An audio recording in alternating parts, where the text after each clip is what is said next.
50,000 বছর নামাজ পড়লে জান্নাতে যাইবো এরকম দলিল কেউ দেয়া পারবো?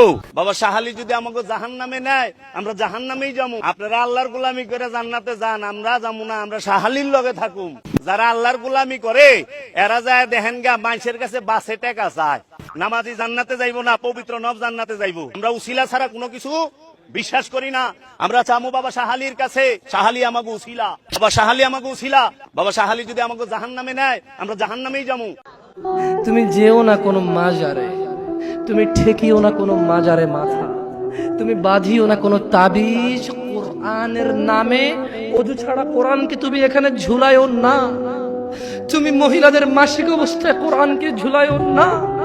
কোরআনুল কারীম এই তুচ্ছ কাজের জন্য আসেনি। শিফাউল লিল মুমিন।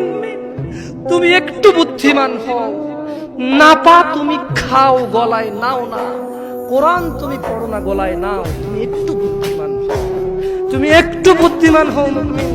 তোমার এখানে যদি সূরা ইয়াসিন থাকে, তোমার এখানে যদি সূরা ইয়াসিন থাকে, তুমি বোঝো তুমি টয়লেটে যাচ্ছ সূরা ইয়াসিন নিয়ে। আল্লাহকে ভয় করো।